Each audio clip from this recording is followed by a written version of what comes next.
Հայկական ազգայնականության ձևավորման փուլերը։ Հենց այս թեման է դարձել Բաքվում կազմակերպված հերթական գիտական սեմինարի առանցքը։ Նպատակային է ցույց տալու հայ կերպարը որպես, ասպես ասած, նոր ֆաշիզմի տեսանկյունից։ Սա ադրբեջանական մեկնաբանությունն է, երբ որ ուսումնասիրում ենք իրենց դասագրքերը, ուսումնասիրում ենք նման սեմինարների արդյունքում հրապարակած նյութերը, այնտեղ հայ կերպարը ներկայացնում են որպես զավթիչի, որի փոր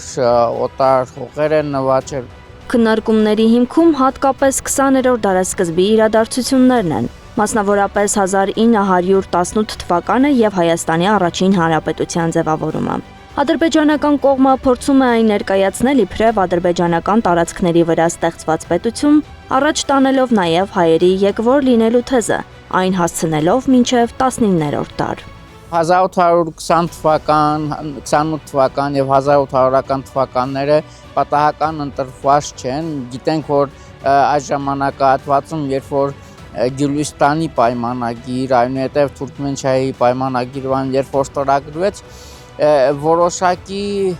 վերաբնակեցման քաղաքականություն նաև իրականացվեց։ Մինչդեռ պատմաբանները հիշեցնում են, ցարական Ռուսաստանի վերաբնակեցման քաղաքականությունը պայմանավորված էր տարածաշրջանում իր ռազմաքաղաքական դիրքերը ամրապնդելու նպատակով։ Դա ներկայացնել որպես հայերի եկվորության ապացույց որևէ գիտական հիմք չունի։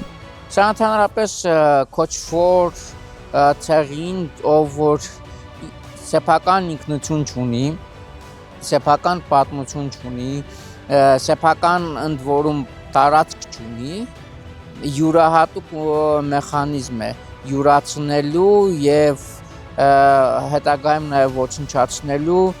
տարածաշրջանի բնիկ ժողովուրդների ստեղծած արժեքները։